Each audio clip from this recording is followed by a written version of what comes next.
What's going on, everybody? Welcome back. It is Wednesday for the big thing. I'm excited. I got two great guests here today. For those peeps, when you watch the Schmodown, you're going to be excited. I got two legends. We have, for people who don't watch the Schmodown, you're going to be excited because we got some great topics to talk about. Joker, man, part 2. What did you think about part 1? Did you like it? Did you not like it? Well, part 2, it's almost done. They said it's coming out next year. And we'll talk about it. Is that a good thing? Is that a bad thing? Well, we're going to get into all of it for sure. The Marvels, $250 million budget. Kevin Fiege stretched too thin. Blade now is going through a whole bunch of different changes. Can Marvel stop the bleeding? It's one of the big questions we got to talk about here today.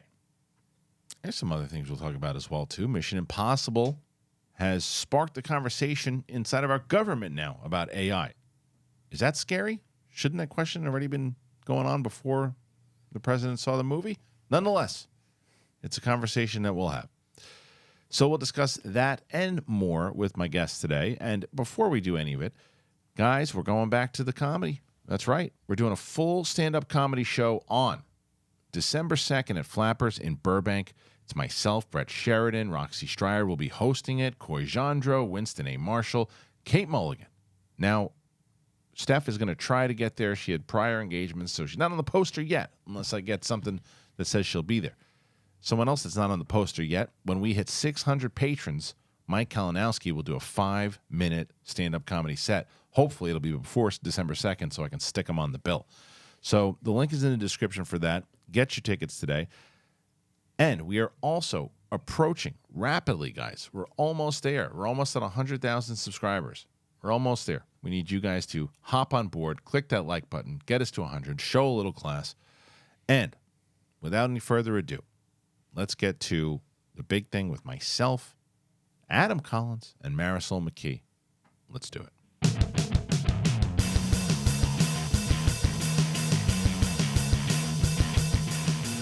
Welcome back, ladies and gentlemen. It's Deja Vu.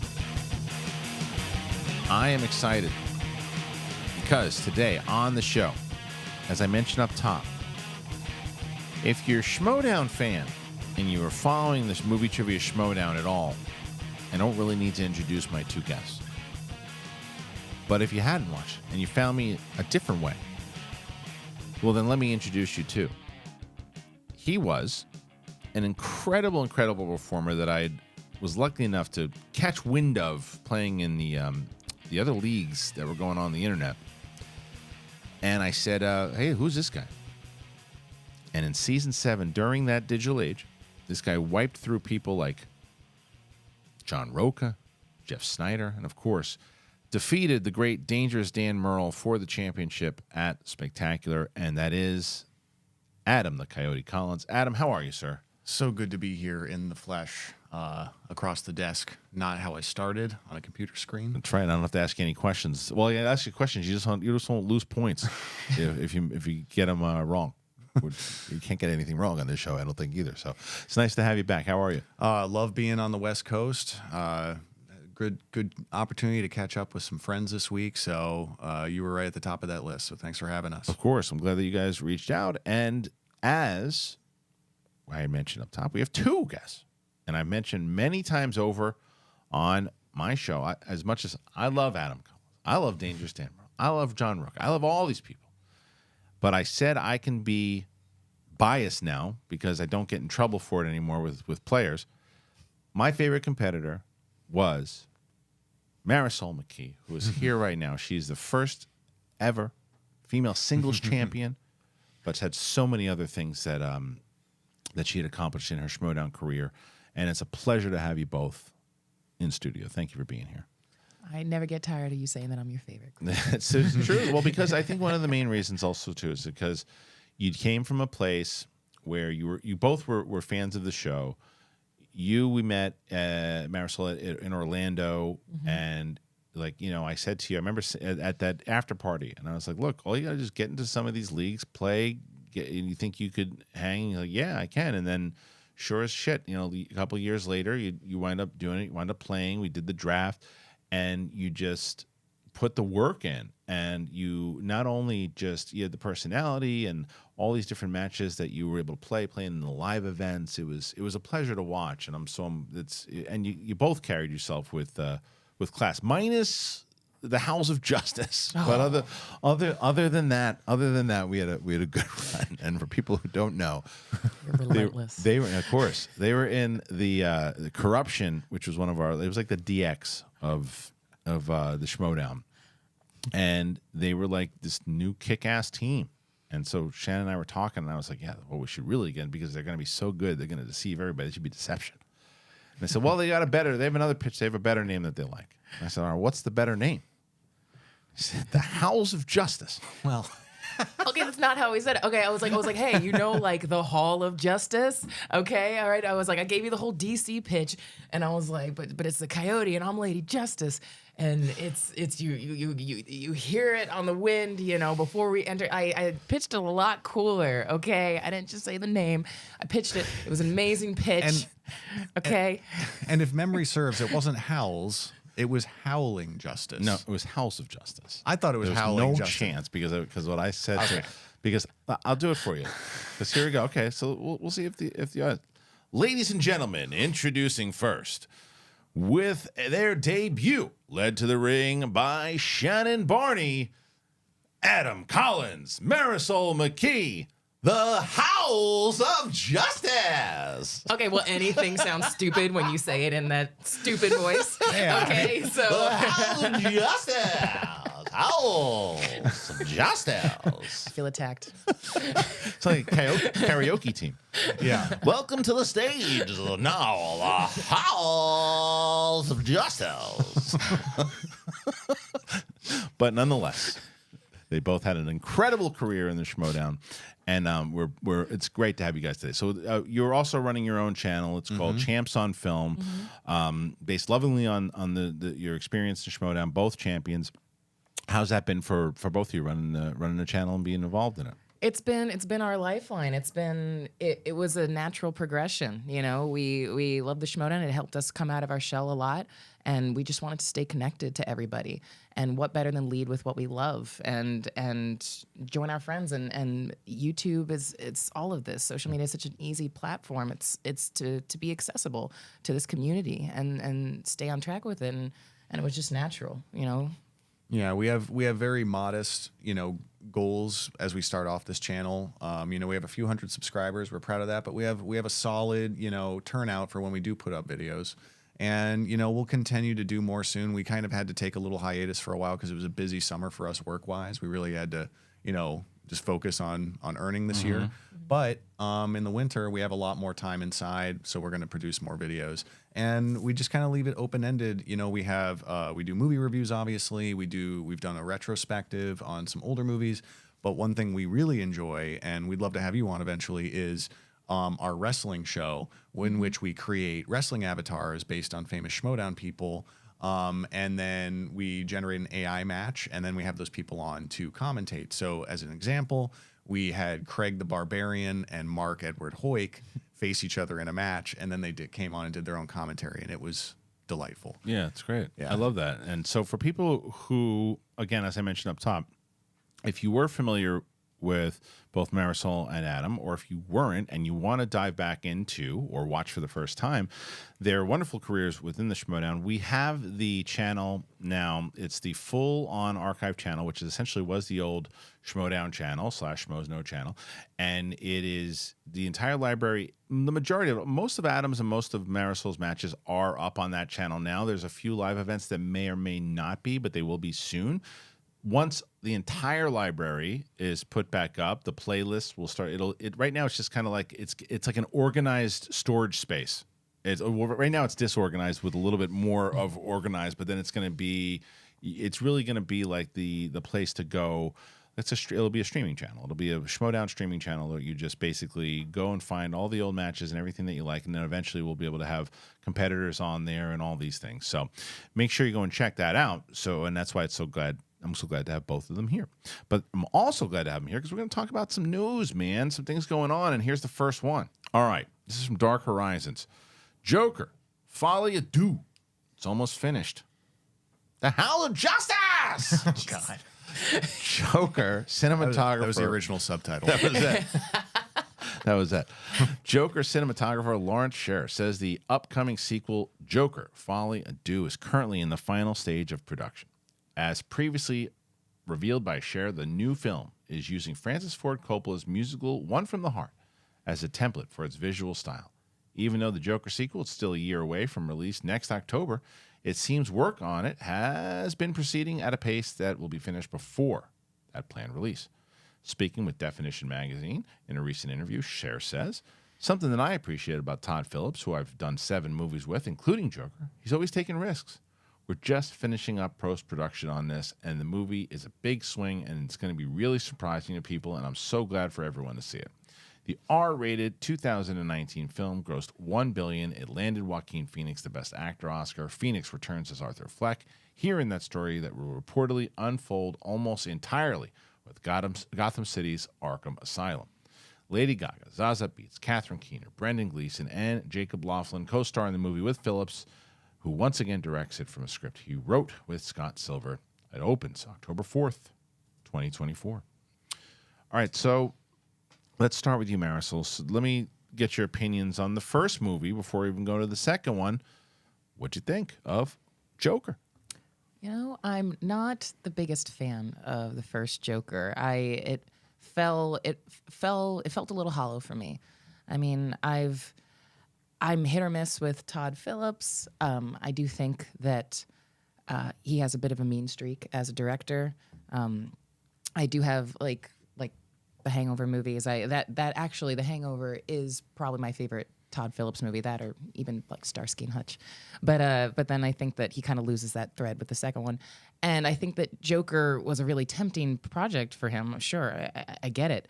But I also think that, and it was also very heavily influenced. It wears it on its sleeve. It's heavily influenced by Martin Scorsese and particularly Taxi Driver and King of Comedy. And when I remember seeing Joker, I've seen it a few times now, and I felt that it was covering that same ground, and emulating it, imitating it, but not really getting to the core. I felt that it was thematically shallow, and I don't think that it was really getting to the core of some of those movies. I didn't feel it under my skin, and I didn't come away from Joker felt like I had some insight into people on the edge, and I felt it was very. It was almost like, you know, that guy who dresses up for Halloween is very edgelord light for me. Okay. And that's the simplest way I can Fair. make. Adam, really, do you feel the same way? really go. I like it more than Marisol, but I am a little mixed on it. I was higher on it when it came out. Really enjoyed kind of the moment when it came out, you know. But after, you know, revisiting it a few times, it's held up less and less. But what does hold up is Joaquin's performance, the score, the cinematography. I think those are all impeccable. And, you know, to be honest, I don't think they have anything to lose with the sequel. I'm intrigued by it because not only the inclusion of Lady Gaga, but the subtitle, Folie à deux, that's, it translates basically two people who share the same delusion, which, you know, that makes sense. And I like the idea of the fantasy elements maybe going to the forefront, and the idea of maybe, you know, it's so steeped in reality, you know, that's kind of the motif. But some of the moments I liked were the departures from that, some of the fantasy elements when we got into Arthur's head, and the idea of he and Harley Quinn sharing that together. I think that has some interesting possibilities. But my main reason why I don't engage with Joker on a deeper level is I don't think this is necessarily an inherently bad thing. But I think when you have the impact of like the Nolan trilogy, it's hard not to make those comparisons sometimes, at least speaking for myself. Things like Joker and the Batman, I think they're both strong in certain ways. But because there's so many similarities to what Nolan did, I guess they feel it's harder for me to engage with them on a deeper level. But I don't hate either of those movies. Yeah, I think for me, I'm on the other side of it. I really love Joker, the first movie, a lot. I understand the criticisms for sure, but I like the swings that they took, and I think the comparison anytime we kind of had mentioned this and talked about it a little bit, but the Nolan side of it, right? Like when people will do that all the time, they'll say, and which I understand, when they see something that is steeped in the realism, you know, oh look at that's kind of what Nolan did, whether it's what Matt Reeves did, whether it's what Todd Phillips did, but it's because we're so used to like the Adam West stuff leading into the Joel Schumacher stuff, and like what Batman in comics in general has always done has been it's been a comic book, and there's been people like that have dabbled in the magic and dabbled in these types of things and throughout, and this is like Nolan said, well, what if it was all real? So anytime you see anybody else do that, you're like, well, Nolan did that, but and you're not saying this, but like it doesn't mean that it shouldn't be done again. Those he does it, and I thought he does it well in Joker, and I loved what he did. The inside the what he was saying about mental health in general, about how even Arthur was ignored for the most part, or couldn't pay for his health insurance, and all these different things that were going on, and like it was just this complete breakdown. And yes, it was a comparison to the Scorsese stuff, and some people think it was a complete ripoff. I don't. I think it was more of an homage. I'm very curious to see what they do in the second movie, because I wonder if it'll get someone like yourself, Marisol, to then say, no, that's what I was looking for them to do. That's different. I like how they kind of compare this. They're putting it in Arkham, and they're doing this, and they're making it a musical. To me, it was such a big swing that it worked for me. I also am curious if it's going to, for people like myself who really liked what they did in the first one, I'm like, well, why'd they go so far away from that? It's such a different movie now. Or I could be singing the same tune. It is different, but I liked it because it made sense for what the character would do, and kind of how far down the rabbit hole, I guess, into this place that he now has become. I also think it's very smart, and this is ultimately what the story is about. It comes out in October. The writer's strike and the actor strike doesn't seem to have affected it much because of how far along it was already at the time. You look at something like Five Nights at Freddy, which cleaned up during this season, and I think that it's coming off of something very successful. I think this movie's going to do very well. It's a very smart time to put it out, and it probably also didn't cost $200 million to make, so it'll actually make a profit.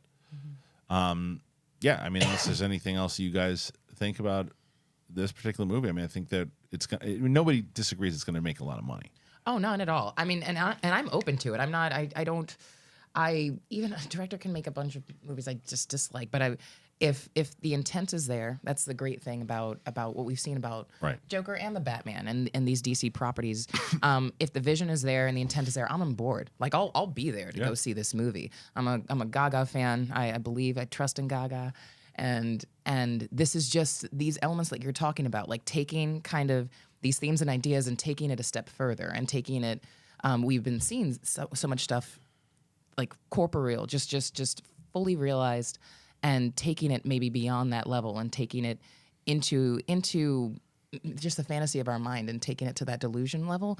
I'm really intrigued by this. I have no idea what to expect, but I can separate that. I can compartmentalize that from my feelings about the first one and go into this one with an open mind. All right, listen. So where do you guys stand? Do you think that they should make a sequel to this movie? Do you think they should have just left it alone? Even for people who loved it, I heard a lot of people say, why are they doing a sequel? It's a one-off. It's perfect. They don't need to do a second one. Do you think that the musical side of it is too much of a swing? Or do you think, no, this is something that could absolutely work? Make sure you comment. Let us know. Really want to get your thoughts on this for sure.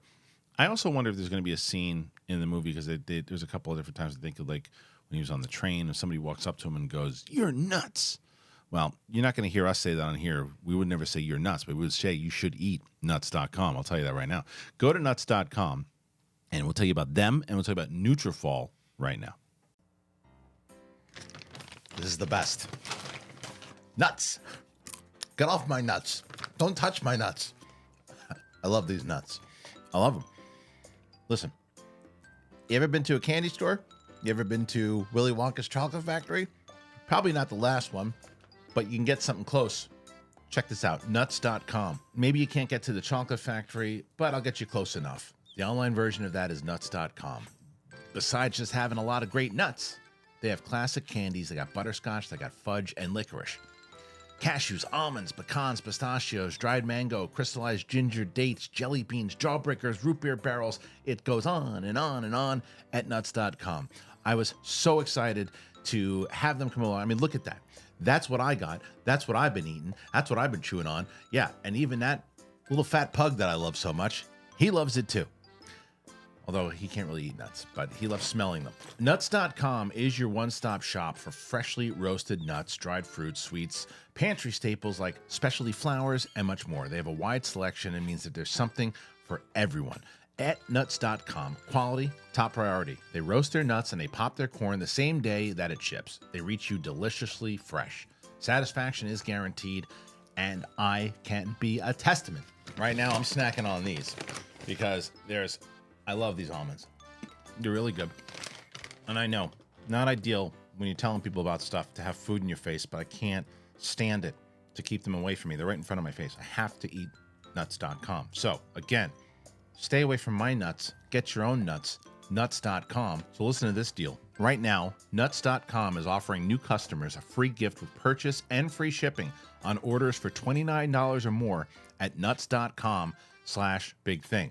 So if you check out all the delicious options at Nuts.com/bigthing, you're going to get a free gift and free shipping if you spend $29 or more. Nuts.com/bigthing. Yes, there are a lot more nuts jokes I could have made. Don't be embarrassed. Don't do it. Listen, did you know that 80% of men will experience hair thinning in their lifetime? It's normal, guys. But it doesn't have to be your fate. You can get ahead of thinning with NUTRAFOL. NUTRAFOL is the #1 dermatologist recommended hair growth supplement clinically shown to improve your hair growth, visible thickness, and visible scalp coverage. NUTRAFOL's hair growth supplements use physician-formulated, natural, science-backed ingredients. Their drug-free, patented technology provides consistent, reliable results without compromising your sexual health. Go to Nutrafol.com/men to take their hair wealth wellness quiz. Identify causes of your thinning hair, and Nutrafol will give you a personalized plan for better hair health through whole body wellness. It works. In a clinical study, 84% of men showed improvement in their hair after 6 months taking Nutrafol men's hair growth supplements. Everybody feels this way as you're getting older. You're like, oh man, am I the only one? Why is this happening to me? This and that. We're in an age now where you can get it helped. You can get it fixed. Take the first step to visibly thicker, healthier hair. For a limited time, Nutrafol is offering our listeners $10 off your first month subscription and free shipping when you go to Nutrafol.com/men, but you have to enter that promo code BIGTHING. Find out why over 4,000 healthcare professionals recommend Nutrafol for healthier hair. Nutrafol.com/men. Nutrafol.com/men and enter that code BIGTHING. That's Nutrafol.com/men, promo code BIGTHING. All right, thank you to our friends over at both Nuts.com and Nutrafol. As I mentioned many times on this show, if you're watching the first time, it's the first time you're going to hear it. You help this show out tremendously when you are able to support, when you have the means to support and get one of our wonderful sponsors. Nuts.com. I am legit. My wife yesterday said we need to use the code and get this for my dad for his birthday or for Christmas or whatever. I'm like, yeah, absolutely. And then stuff Nutrafol. That one I get people who have been, and as I said, there's no reason to be embarrassed. People aren't going to necessarily tell me right away, oh, I was using it, but I know people have been because they've been using the code and they're back again. And I'm so glad you are. So thank you once again to Nutrafol and to Nuts.com. All right, let's get to this next topic. Comicbookmovie.com. Blade is undergoing changes after the Vampire Hunter was relegated to the 4th lead. There's some new details on the Marvel's woes. New details have emerged about the many issues that Marvel Studios has faced with its planned Blade reboot, while we also have some news on the chaos surrounding the Marvel's $250 million production.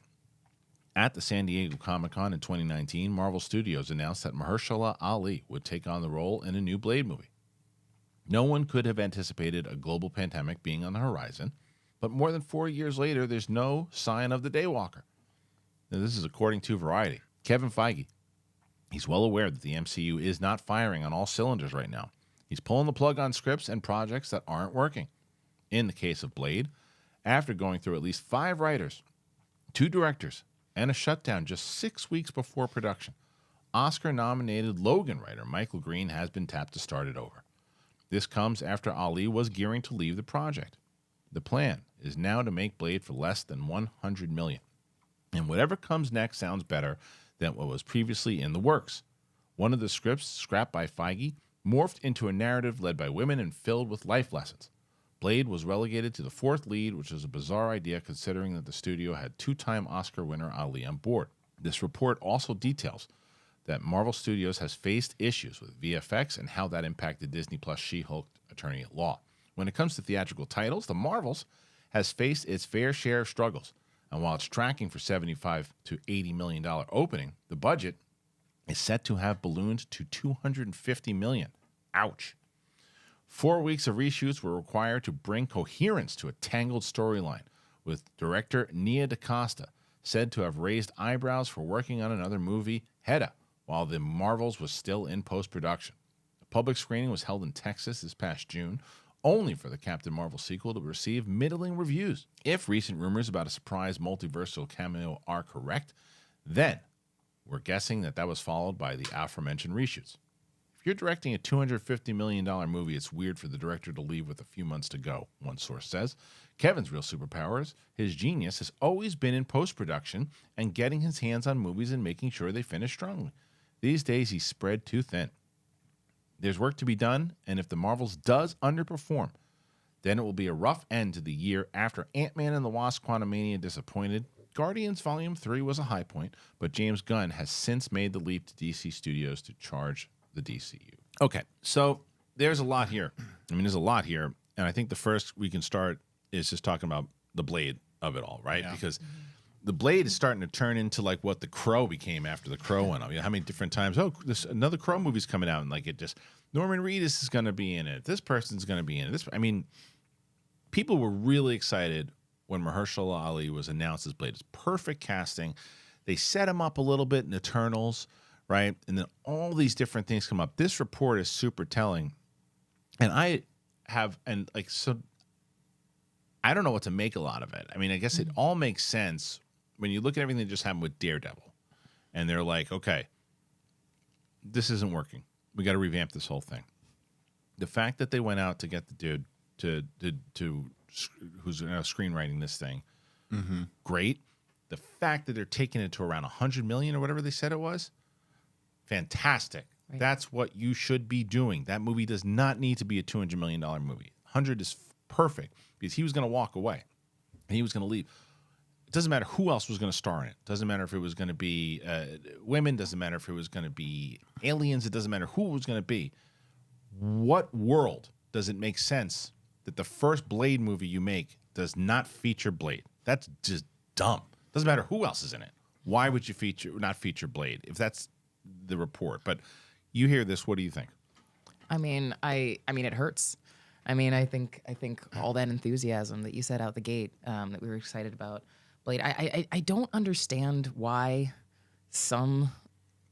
I don't understand sometimes why some projects are really not just getting off the ground and some aren't. I really hope that Mahershala stays attached to this. It sounds like he is. I would hope so. But I just learn from the past, learn from what we had with that first Blade. Look to some things can be more complicated, but some things are not. And this is a situation where I don't think it is. You have everything pointing in the right direction. Look to the first one and look at how successful and simplistic that first movie was, and don't try to change it up too much. Yeah, it's kind of writing itself, and I really just hope it can get off the ground. Adam, do you think there's any world that they make this movie and they go back and they make it rated R, especially after the success they're gonna see with Deadpool 3? Well, I'm curious about that potentiality because I was excited when they announced this, but ever since Marvel absorbed the Fox wing of Marvel, essentially, things like Deadpool and Blade were a question mark. So I'm encouraged by the fact that Deadpool 3 they're going to lean into the R rating, but I don't foresee this going full R. I think it'll be as hard a PG-13 as they can get away with, but they ultimately wanted to be able to tie into everything. I think Deadpool's their one exception. They said as much. Bob Iger did. But yeah, I'm with Marisol. When it comes to this project, why are you overcomplicating it? Why are you trying to shove in all these things that don't necessarily need to be a part of it? And I think this is an extension of Marvel kind of scrambling right now and just throwing monies throwing money at what they think is going to be a solution creatively, and that's not the solution. What the solution is creatively is bring people in who are enthusiastic, who, to your point, have to work on a budget. You look at something, I know it's not superhero, but look at Oppenheimer, nearly $1 billion, R-rated, 3 hours long, and under $100 million. With a good cast. Yes, an amazing cast. Yeah. And also, you know, we assume a lot of them, like Robert Downey Jr., took a pay cut just to work with Christopher Nolan, or it would have been a lot more. But again, Mahershala Ali wants to do this for the right reasons. Lead with that, simplify the script, and don't worry about bringing in Wesley Snipes for a cameo or anything like that. Just make a movie. I think that ultimately is the case. I agree with you. I think it'll be PG-13. They're going to, especially with all these problems and the fact that they're going to want to get as many people in, and they want to introduce him into the world, because Deadpool has a built-in audience already. It's already been 2 movies. It is the exception because it's like, well, yeah, it's Deadpool. They're going to go see it. It's like the most profitable R-rated franchise, I think. One of them, anyway. So, yeah, I don't know. I just, the encouraging thing for me with all of this is the fact that it does show, like, Feige's like, look, because he pays attention to the media. He pays attention to what people are saying. And your head would be in the sand if you didn't realize that the narrative has shifted with Marvel. It used to be like, oh yeah, yeah, sure, I didn't like Thor Dark World, but like it was still fine and it's moving now, and then like, it made a lot of money, and the next movie it all played into Endgame, and it's a mess right now. It's an absolute mess right now, and they have there's no complete narrative to it. Some movies are good, some are okay. We don't really know. Like Loki season 2 to me is working. Have you watched it yet? Haven't started. I like to let the Marvel shows build up and then I watch them all at once. But it's good. To me, Loki season they can continue into positivity, but it will get us into the Marvels in a second, depending on where you stand there, what you think is going to happen. But Blade, yeah, you don't want to mess with that. You want to you want it to be good. And the other thing is, Mahershala Ali is 49 years old, so by the time the movie comes out, he's going to be 53. Oh, man, black don't crack though. Maybe not, but even after 10 years, bones crack. People get tired. He may look fine, but you need a lot of stunt doubles. But it's, and after a while, it's like, okay, let's because the other thing is look at Chris Hemsworth. Chris Hemsworth doesn't want to keep eating like that in order to look like that. Mahershala Ali, I'll tell you right now, at 49 years old, is probably going to look. You got me for a little bit, so he probably was going to bail. He's like, I'll put myself through this, sure, but I'm only going to do it for so long, right? And they have to make it work. And I think that it is. I love what I'm hearing so far. I love the writer. I love them going under around 100, and I love that they're actually going to focus on the lead character. Yeah, because that's setting you up for disaster. That is setting you up for disaster because there are people waiting at their keyboard, waiting for you to make another mistake. And if your lead character is in the background, what are you doing? Yeah. So glad that they caught it. In the same way with Daredevil, they changed things around with Daredevil. Now, there's not much they're going to really be able to do with the Marvels, right? Because the Marvels, had that same kind of mentality of, let's make this for $100 million, and it's tracking for 85, you're going to be in good shape. But when you look at it and people are going, ooh, we just need reshoots.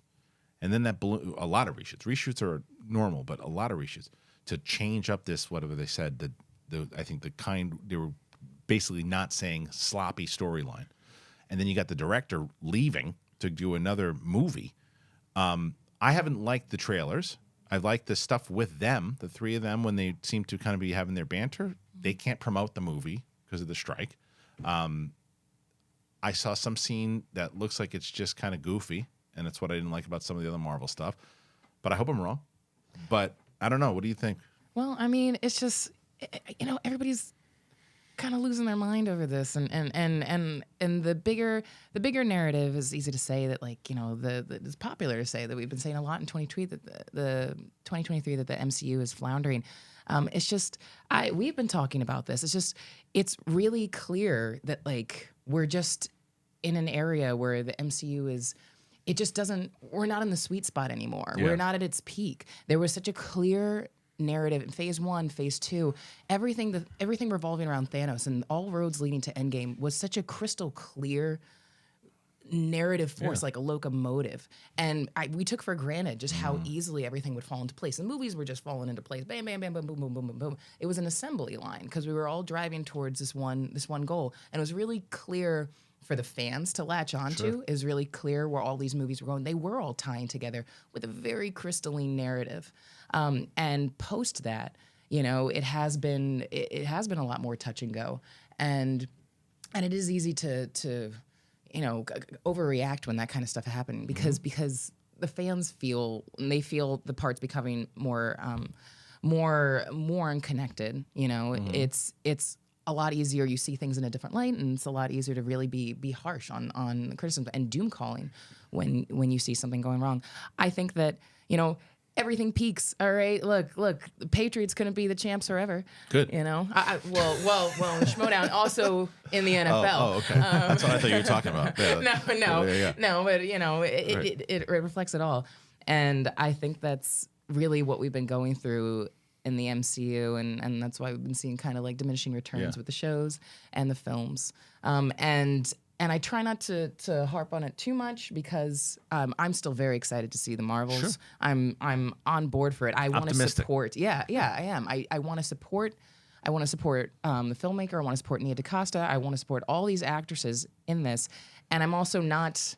They don't owe me anything. Like they don't owe us anything. I know that not everybody thinks this way, but I'm looking forward to it, and I want the best for it. It's how I felt. Don't get me started, but it's how I felt when Wonder Woman 84 came out, and people were like, "Burn this movie with fire," and I was like, "This movie makes me cry." I don't really understand the mentality of it too. It's like again, it's a longer conversation where I've talked about it recently, where I think for some reason fandoms have become very political now, and they're rooting for the bad guy to lose. And I think that if you're a movie fan, you want all movies to kind of win. You want them to be good. I just haven't responded to a lot of the stuff. And look, I will also say this: when I saw the trailers for Ms. Marvel, I said, "This looks cute. It looks like a Scott Pilgrim-y thing that I think my daughter will enjoy." Right? I didn't watch an episode of it with my daughter. I watched the whole thing by myself, and I loved it because I love her. My favorite part was the family dynamic. My favorite part, the superhero stuff was fine. It was the same way I felt about Blue Beetle. It was fine, but it was the performances of the lead actors in both Ms. Marvel and in Blue Beetle that worked for me. If they can capture that inside of the movie, then they'll have me. But the problem that comes with movies that is different from TV is in TV, I feel that executives feel like you have to do this thing where it's like, in TV, okay, well, we can focus more on the family. We can focus on these things. There were a couple things sprinkled in the movies. It's like, no, we got to have big CGI battles, otherwise they're gonna put their popcorns down. They're gonna walk out, and that's what I feel is gonna happen in this. Plus, this movie is the shortest Marvel movie of all time. It clocked in at an hour and 44 minutes or something. Whoa, it's really short. Interesting. That's not a great sign. But Adam, where do you stand right now? Do you think that this movie could actually pull one of these things, like, as Marisol is saying too? Everyone's like, they must be doomed, and it's not going to do well. And do you think that it can get past that $75-80 million on a $250 million budget, have legs, and really deliver? Well, I too am rooting for the movie because I like the character of Captain Marvel. I like Ms. Marvel. I like Tiana Paris in WandaVision, so I'm excited to see her character continue. She's great in WandaVision. Yeah. So, but yeah, the problem with it's so hard to meet these movies on their own terms now and just enjoy them on their level because there's all this outside interference. There's this extra level of conversation about budgets and studio interference, and it's so hard for people to, when they see the movie, to ignore that when they're watching it. They don't suspend their disbelief. They're looking at it as a product, so they're not really actively engaging with it. That's why I think Ant-Man 3 was so reviled when it came out by so many people. I didn't see it until it came to Disney Plus. Not because I was mad, but I'm honestly, Marvel movies aren't must-see Right. theatrical experiences for every single one for me now. I kind of pick and choose. Yeah. And so I waited on that one, and probably because I waited and everyone told me it was bad, and I saw it eventually, I was like, that wasn't that bad. It was not amazing, but I was like, it's fine. I didn't mind it at all. I thought Yeah. the ending was sloppy. Yeah, but like I could tell the movie was trying so hard to do all this setup Yeah. for Kang, and the problem now that Marvel faces is in the comics you can constantly reinvent yourself because it's comics. In movies, people are tied to actors and stuff, and they're eating their own tail now, bringing in these multiversal cameos and all this stuff, and it's now become like who's going to show up, Right. which actor who's only going to be in this for 5 minutes is going to pop up, and they're not even paying attention to the movie. Twin Peaks, this is related. Honestly, one of my favorite shows. We just watched it all together. It was her first time. The reason I bring it up is because what the biggest mistake that show made in the second season is and I won't spoil it here, but they reveal who the killer is of Laura Palmer too early in season 2. And then like for like 18 episodes, they don't know what they're doing Yeah. until David Lynch comes back and finishes it. But yeah, I see that now with Marvel. Thanos was such a peak villain, such a peak storyline. It's so hard to come back from that. And so everything with magic and all these random things going on, it's so hard to like reconcile it all together. So things like Guardians 3 and season 1 of Loki and WandaVision are things that post Thanos I like the most because they had the most interesting stories. You said it though. You just said it before, and I think that's it. And you are inside of the film bubble, right? But there are people who are out who Marvel's not a must-see everything anymore. Like you had to see everything back in the day, like to lead into that Thanos, and you wanted to. Right now, it's Yeah. like even if you're going to miss out on something, you go, eh. And I think that's one of the reasons that you look at like Captain Marvel. Captain Marvel made $1 billion because it was in between Infinity War and Endgame. It was a must see. You're like, well, what the hell's gonna? At the very end, you see him. He gets the pager, and it's her. What is that? She's our Superman. She's coming. Yeah. Right. So when you see that, you're like, oh, okay, you understand why that made money. This movie now is, I mean, I guess pun intended, just kind of floating around in space, like Ms. Marvel is in the trailer. It's just floating around because it's maybe depending the Loki season finale, Loki season 2 season finale, it comes out the day the Marvels really releases. If you look at it a Thursday, it comes out like the Thursday night. So I wonder, and Coy Jandreau has the thought that the events of Loki season 2 plays into the Marvels. And that would make sense to give you, because that would also be like, oh wow, okay, well how's that going to play?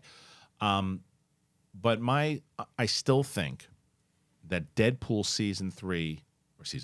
Deadpool 3 is going to be Marvel's, I don't want to say last shot, but it's Marvel's shot to do basically what we just talked about here with Blade and Daredevil and all that. It's everything we worked on and everything we just are doing surgery to, it really starts here. They take the hit. If they're like, okay, we hope that the Marvels will do well. We're prepared if it doesn't, but everything moving forward from Deadpool 3 really needs to work. It needs to. Otherwise, if Deadpool 3 doesn't do well, it's over.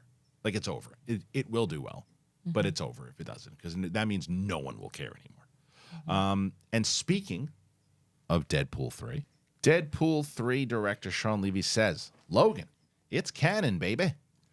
2017's acclaimed Logan served as the finale for Hugh Jackman's Wolverine character, with the mutant meeting his demise and Jackman seemingly leaving the role behind in a rather definitive ending. Years later, the world was surprised when Jackman announced he's going to return for the role in Deadpool 3 alongside Ryan Reynolds, who's back as the Merc with a Mouth. Understandably, there's concern about what impact the new film's going to have on Logan and whether the filmmakers will tarnish the legacy of that film. Logan director James Mangold told a fan years ago to chill, and Logan's always going to be there alongside, with expressing a desire to see what the Deadpool 3 team has cooked up. Talking with Bro Bible's post-credit podcast while promoting his new Netflix miniseries, All the Lights We Cannot See Today, Deadpool 3 director Sean Levy says he and the team have nothing but the ultimate respect for Logan, and the events of it will be canon here. He says, I've always said that I can't wait for Deadpool 3 to come out because all I want to do is give interviews alongside Ryan when we talk about the reverence for the movie Logan. Logan is canon. We love Logan. It happened. I want the world to know, as the producer and the director, all of us share a deep love and respect for Logan, every aspect of how it's crafted and all the events that take place. The talk comes now as a new rumor from My Time to Shine Low has dropped a rumored synopsis for the film, claiming that it ties into the TVA from Loki. So I'm just going to go into that because I don't want to go into too much of the spoiler itself. Yeah, so it is scheduled to come out on May 3rd. No chance it's coming out on May 3rd, but there's no way. They had to stop shooting it. Yeah, when the writer's strike happened, they continued, but they couldn't improv at all, so they were just shooting the script that they had, which was fine. And then the SAG strike happened. It was that's it. So let's say we're recording this on Wednesday. Hypothetically, let's say that the writer's strike announces. I've been so wrong about this. I thought they were going to announce that it was over yesterday, but I was wrong. I do think hopefully it'll be this week. So let's say by next week they can start working again, right? You're going to work as much as you can until Thanksgiving, and you're going to have a break.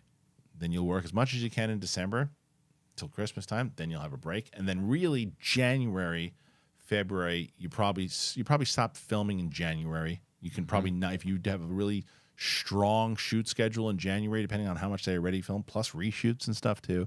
January, February. Getting that all done by May?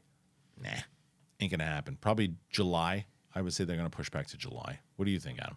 Yeah, I mean, assuming it still comes out this year. Again, I know it's. You mean 2024? Yeah, 2024 within the fiscal year. Yeah. That's how my brain operates. But yeah, with that in mind, I'm okay with them taking time. I don't. The last thing I want is for them to rush it into post production, and we get some sloppy, not as enjoyable or as funny movie. Because I think Deadpool 2 is not a bad movie, but it's a step down. And I think they have a chance to rebound here if they can make this movie pretty special. I would like to think that Hugh Jackman is involved because he wants to be, not just because of money. Oh yeah. And because it's not just the money. Like, he has to get in such crazy shape for this. Yep. Yes. It's all well and good that Logan is canon, but doesn't Logan chronologically take place after Deadpool 3 anyway? Right. So I mean, sure, it's canon. Plus, with multiverses, what does it matter? But I love Logan. I think that's more, whether it's canon or not, I think just giving lip service to Logan is the most important thing because it's such a beloved movie, justifiably so. And I think, bringing back Hugh Jackman, I think a lot of people can think of Logan as his fitting end, while also enjoying whatever this is. This sounds like a lark for him. It sounds like a fun time. And that's okay. Logan's still the definitive ending for Wolverine as a character, at least Hugh Jackman's take on it. But I also think setting up a new Wolverine, it's time. Like, let's see. I'm ready for a new Wolverine, not necessarily in Deadpool 3, but like, I think you're gonna get one in Deadpool 3. I guess that would make sense. Yeah. But yeah, I hope they set it up interestingly. Yeah, I think so. Marisol, yeah. So this is the Logan stuff that's brought up for sure. Deadpool 3 in general, kind of how it's being approached. I don't know. What say you in all this? I mean, Logan can be as canon as it wants, just as long as X-Men Origins Wolverine is firmly established as not being canon. I think it all is though, because of the multiverse. That's as Adam said. I think that's the whole point. Is that the multiverse? When people are going, oh, you're gonna screw with Logan, and you're not, because it's just it's a variant. Right. Yeah. I mean, do they, like, again, when we get into the weeds with this kind of stuff, does this all need to, like, can they all just be their own movies? Do they need to all be connected? Why, like, just like the comic books, like you're saying, like, not to get in the weeds about it, but it's just like, I also don't really care. Like, I honestly don't really care if it is connected. I'm going to see Deadpool 3, and I'm going to take it for what it is. I'm not worried about whether, after the fact, this movie that they didn't know they were making when they made that movie before, if it all goes together, it's not gonna impact my enjoyment of the film. No, I think though, I will say this though about Deadpool 3 though, the more and more I hear about this movie, and I believe that they're gonna really do it well. I really do. I think it's gonna be done very well. This will be as big and the biggest movie that Marvel has done since No Way Home. It will be, and not only for the obvious. Not only for the obvious reasons of all the rumored cameos and all that stuff, but I think that in the way that No Way Home did, I think the cameos will make sense. As where in Doctor Strange 2, they're just throwing cameos in there for the hell of it, and it was like, oh, that's just Even the actors have mixed feelings about just that. a gag. It was a gag, and it was like, Yeah. and it just didn't work. As where in No Way Home, it worked tremendously, and I think that they'll do the same here. And I do think they're going to set up a new Wolverine, and I think that I stand by this, and I know that it's been kind of, some people agree with me, some people don't, but they need to get rid. And they need to get the hell out of this multiverse thing. That's part one. They got to get the hell out of this thing. It is, and this comes from somebody who, in like, I'm fascinated by multiverse in way before Marvel and all this stuff. I'm just fascinated with it. But it's too confusing. It ruins the rules of so many different things. As Marisol said, it combines everything too. It's just too much. But besides that, it's sloppy. It's really sloppy. When this is all over, all they need to do is focus on the X-Men and Fantastic Four. That's it. Because X-Men is essentially your Avengers movies. When you start out with, whether it's a Wolverine, whether it's Cyclops, whether it's Jean Grey, whoever it's going to be, Storm, you give them their movies the same way you did the Avengers, leading up over a 2-3 year period. And then after that 3 or 4 year period, whatever it is, the first X-Men movie hits. You do Wolverine 2, you do all these movies, you do a Fantastic Four movie, and you simplify it in the same way that you did with the first 3 phases of Marvel. And it's like, you don't have like, well, then we can do this show, and then this character can come out of nowhere, and then Shang-Chi, that movie worked really well, right? Well, we're never going to see him again. What? Where the hell's he been? Yeah. Where's he been?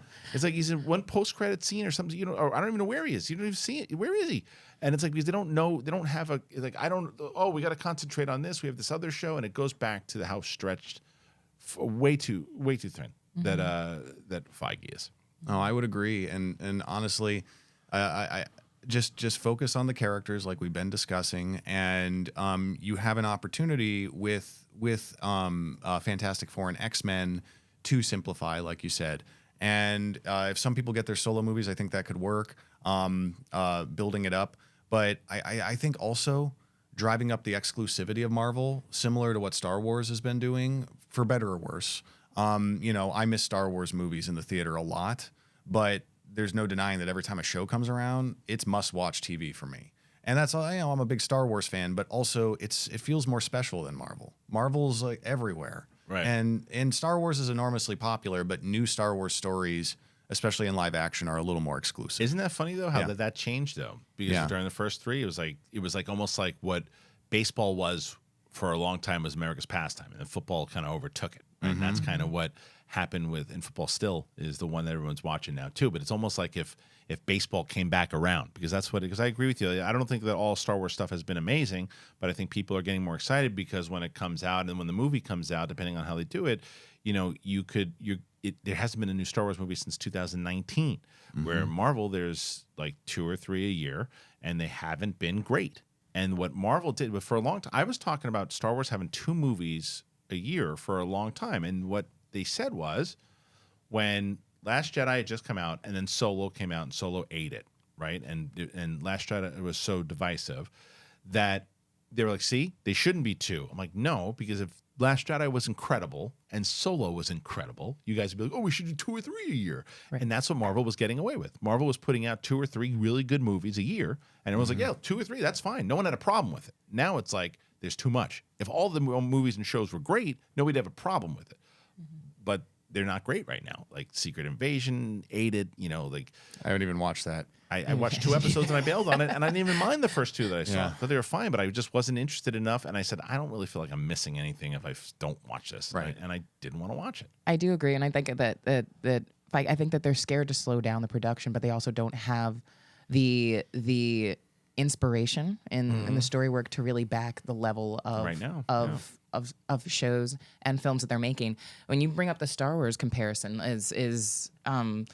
in contrast, we're seeing Star Wars really delegating to inspired individuals. Like you're getting Filoni in there, you're getting Jon Favreau in there to really take and run with really clear visions, and they're getting the keys. Like they're put in control of really bringing these specific stories to life, and you're not getting those same pockets of inspiration and people coming to the project, or that flexibility of a creative license with a lot of these MCU projects, because Feige does have his hands in everything, and like you're saying, is stretched thin, trying to take it all in one direction, but there's too much. There's a lot. So very curious to hear all of your guys' thoughts on this, whether it comes to the Blade stuff, the Marvels in general, how you think it's going to do.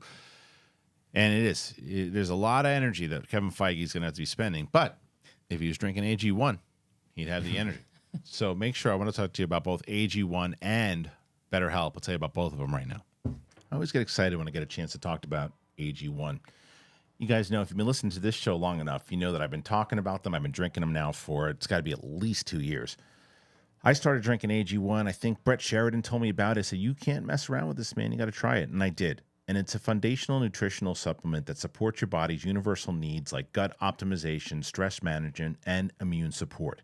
Since 2010, AG1 has led the future of foundational nutrition, continuously refining their formula to create a smarter, better way to elevate your baseline health. I've heard so many different people now talking about it since we've been talking about it on this show and how much AG1 has helped them. I talk to you guys, a lot of you guys, when we talk to do my one-on-one sessions that I do with people that go, yeah, I started doing AG1 and I love it. It gives me the energy that I need. Parents, I found new parents love this stuff. But everybody loves it. And not only for me did I replace my multivitamin with AG1, because I was never the multivitamin guy. I would try it, and I was like, everyone's telling me, you got to do multivitamins, and I can't do that many vitamins. One scoop. I put it in a water bottle. I put it in a zoo cup. I shake it up. I'm good to go. I recommended AG1 to everybody, my friends, my family, you guys, and it's worked out. It's great. I get energy. I get a pep in my step. I love AG1, and you guys know how long I've been talking about it. People still, they'll tweet, and they'll X, whatever they X me, and they say, hey, AG1, you've been talking about it forever. I'm trying it today, and they never go back. AG1 is the supplement that I trust to provide the support that my body needs daily, and that's why they've been a partner for a long time now. If you want to take ownership of your health, it starts with AG1. Try AG1 and get a free 1-year supply of vitamin D3, K2, and 5 free AG1 travel packs with your first purchase. But you have to go to drinkag1.com/bigthing. Drinkag1.com/bigthing. Check it out. This episode is brought to you by BetterHelp. I've talked to you guys about BetterHelp. A lot of people have been in that position where you're up at night, your thoughts are keeping you up, and you can't enjoy what's going on. I've done that many times. You're trying to fall asleep, and then your brain is just going at 1,000,000 miles per minute. And it turns out one great way to make those racing thoughts go away is to talk them through. Talk them out. Talk to someone. Therapy gives you a place to do that. You can get rid of your negative thought cycles and find some mental and emotional peace. I have talked about it many times on this show. Both Roxy Stryer, who has also talked about how BetterHelp has helped her tremendously. I have people in my family that have now been using BetterHelp over the course of the last 5 months, has helped them out tremendously. So it helps. So if you are thinking of starting therapy, give BetterHelp a try. It's online, it's designed to be convenient, it's flexible, and it's suited to your schedule. You fill out a brief questionnaire, you get matched with a licensed therapist, and then you can switch therapists anytime, no additional charge. If you want to get a break from your thoughts, BetterHelp. Visit BetterHelp.com/bigthing today. You'll get 10% off your first month. That is BetterHelp.com/bigthing. Talk to someone. It helps. All right. Thank you to our friends both at AG1 and BetterHelp today. As I mentioned before, any one of our wonderful sponsors today, you help out the show tremendously. If you have the means to do it, please check it out. All right. So I want to end with this. All right. These are a couple of tidbits here from Dark Horizons. This is Garth Franklin. And we're going to start with Ghostbusters, even though you see RoboCop there. The official Twitter account for Ghostbusters Afterlife sequel has posted a Halloween tease promising something strange is coming soon. The video sees a full moon slowly turning into the Ghostbusters logo. The movie was originally slated for a Christmas release, but pushed back to March 2024. Recent rumors have suggested the title of Ghostbusters Frozen Empire, but it's not confirmed. All right, now RoboCop. Ahead of the video game's release on Thursday, a live-action trailer is out for the upcoming RoboCop Rogue City, and there's a game with a clip bringing the iconic character back to life in the live-action realm as he takes out criminals throughout old Detroit. Now, wait, this isn't actually... The other report that I saw, though, was that they were going to do... I don't know how true this is, maybe this isn't an official story, but that they're going to do a sequel in the vein of Halloween. They're going to do a sequel, and every other movie past number 1 in 1987 is not canon. So we'll take that with a grain of salt because I don't know if that's the actual report, but we'll see. And then lastly, Wonka. Warner Brothers has premiered a new poster for the Timothée Chalamet Wonka movie from Paddington director Paul King. Wonka opens in cinemas on December 15th. This feature reimagining of the world-famous chocolater will see the Dune actor playing Ronald Dahl's iconic character alongside Hugh Grant, Olivia Colman, Sally Hawkins, Matt Lucas, Peterson Joseph, Calla Lane, Rowan Atkinson, Keegan, Michael Key, and more. I like that poster. It's PG. I like that poster. I'm so curious. Let's actually start with Wonka because I'm torn on this. Not the movie itself. I'm excited for. And I'll tell you why I'm excited for it. 1, I like the trailer. 2, love the Paddington director. Love Paddington. Yeah. 1 and 2. And what I'm confused about is Dan Merle and I were talking, and Dan was like, I don't care about this movie at all.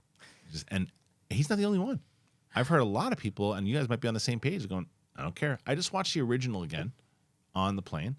Stand by that Grandpa Joe sucks as a human.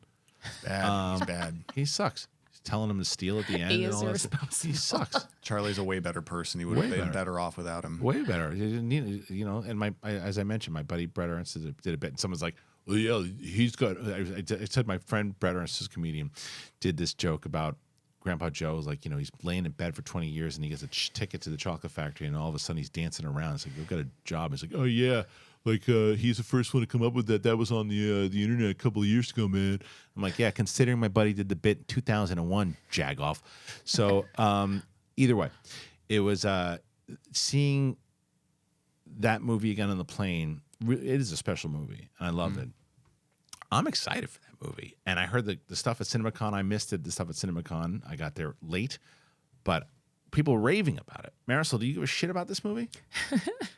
I wouldn't go that aggressively, but I do have muted optimism about it. Is it like a why type thing? Like, Well- why are you doing it? Well, I'm just not a big fan of origin movies. Yeah. I the unnecessary origin movie.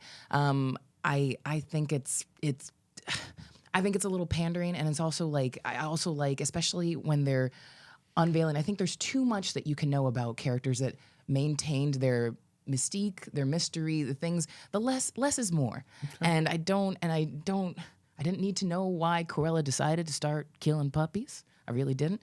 And what is so brilliant about the original Willy Wonka and the Chocolate Factory was the enigmatic nature of Wonka. And I don't, and we're pulling that back by giving him an origin story.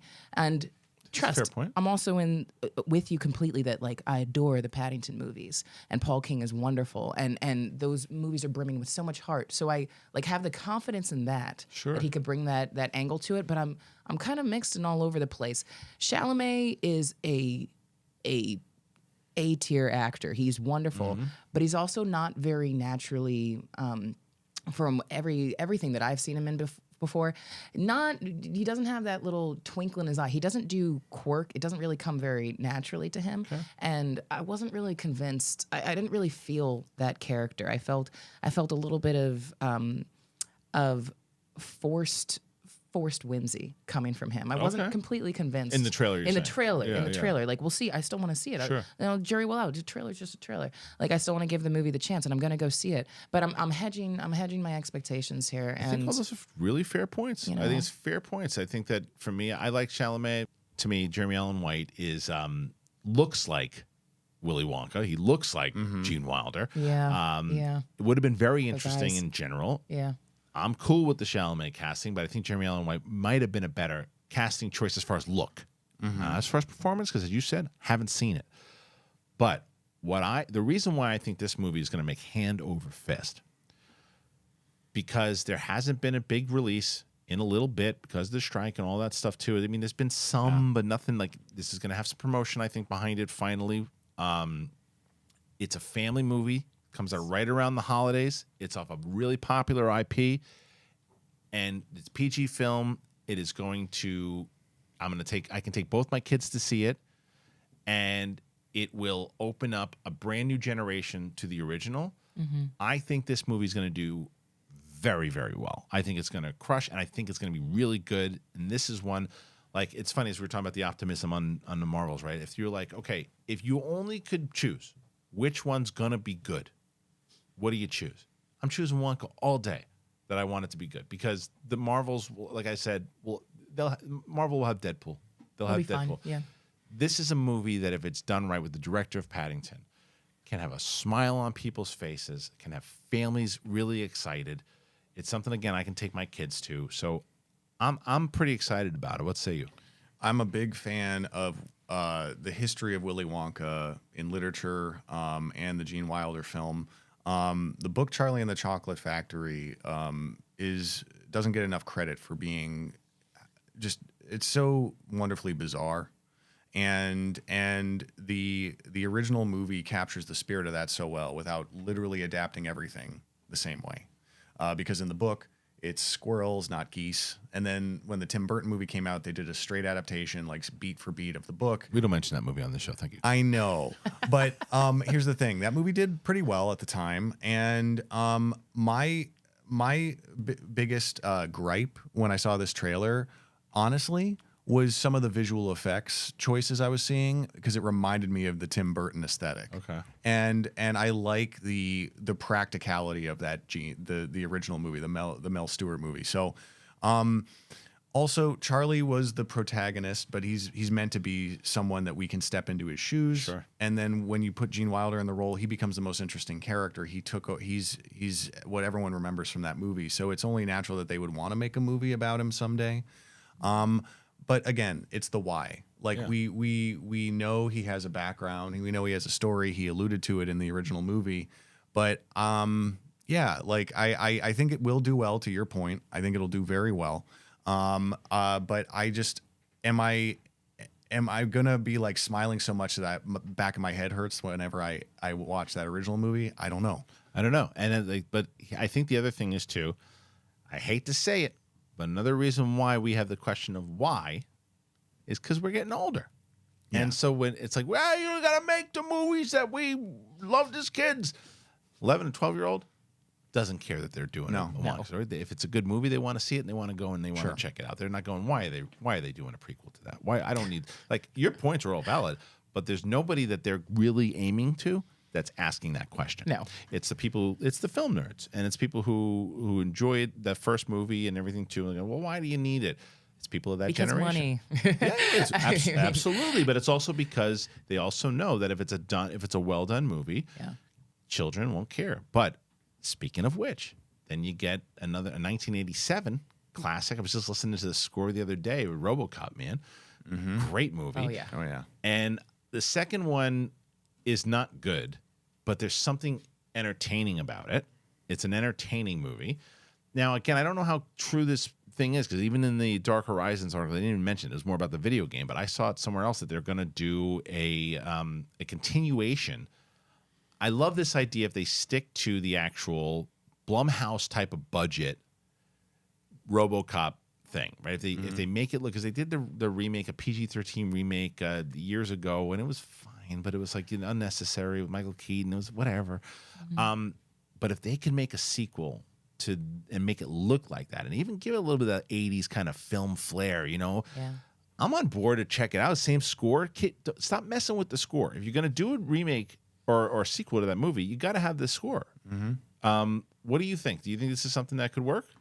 I do think it could work in theory. I'm a big fan of the original RoboCop, and I have a soft spot for 2 and even 3 a little bit, because they're all from that practical generation of movie making. And part 2, I'll tell you what I like about that movie. I like Tom Noonan in that movie. He's the villain. Kane, he's so good. He's good in it. And remember, like, they upload his consciousness into a robot. It's so great. Yeah. So that movie is actually pretty fun. 3 is a stinker, but 3 it's kind of, I kind of still Doesn't even enjoy have Peter Weller in it. I know, but it's still kind of fun to watch because it's such a stinker. I would watch 3 over the remake any day, because the remake is sterile. When I watch, I'm just like, this is like watching tile. It's not. They try to do something to it that doesn't work. Keep them in the same outfit. Keep them in the same thing. Give me the music. and make it as if looks it's like Tron. Yeah, make Yeah. it and make it as if it's 1989. If it's 1987 is when it comes out, the sequel should be 1987 or 1988, 1989. Put it in that time period. And if that's the case, and make it look like it almost like you literally are stepping back into 1988 or 89 to watch the movie, and it looks like it was made in that time. I'm on board. It's the same reason why that's how I think that they'd be able to save or at least try something new with the Terminator franchise. I feel the exact same way, Christian, because when it comes Yes. to Terminator and RoboCop, they just need to do a limited budget. Yeah. And with Terminator, make a horror movie again. Make a horror movie. Make a horror Terminator movie. 1 is Yeah. my favorite out of all of them. I love Terminator 2, but it's a big budget action film and it's great. But Terminator 1 is really just simple, smooth story, limited budget, and go back to that. Do that. Yeah, learn from Prey. Yeah, right. Learn Exactly. from Exactly. Prey. That is Exactly. textbook how you do it, how you bring back those franchises by taking it back to do the basics Yeah. as possible. And Prey was an excellent example of that. There's no reason why they can't do I that would kind of love for them. They could still do that with Terminator and everything else too. But anyway, supersized episode here today with my good friends Marisol Mckee and Adam Collins. So thank you guys for joining us here today on the show. Any of the topics that we had, please make your comments known. Throw a like. Make sure you subscribe. Very important. We're almost getting to 100,000. We need you guys to help us out in doing just that. Adam and Marisol, where can the good people find you? We're floating around on the interwebs. We're both still on Twitter. X. X, Yeah. Twitter. Right. Twitter. But Champs on Film on YouTube. Yeah, Yes, Yeah. yes. Champs on Film on YouTube and on Instagram. And yeah. Yeah. So if you go on Twitter/X, Instagram @Champs on Film, YouTube Champs on Film, and then you can follow us both on Twitter as well @Eisenthor and @Marisol_Miraya. Yeah, and find us on Letterboxd too. Letterboxd is awesome. We love it. All right. Oh yeah. And then make sure you go back into the Schmodown archives, check out their wonderful careers in the Schmodown. And for you guys, thanks again. And if you didn't already do it in the beginning of this show, get tickets now. Get tickets now, man. Go if you're going to be in the Burbank area December 2nd. It's going to be a fun show. Doing stand-up, having the crew. We're going to do some laughs before the end of the year. So we started out with a big live event. We're ending with one. So come out and join us. The link is in the description. Let's sell out Flappers. And they go, whoa, what the hell? How'd they sell out so fast? Because with a big thing, Biznaz. All right. Thanks for joining us. We appreciate you. We'll see you on the flip side, everybody.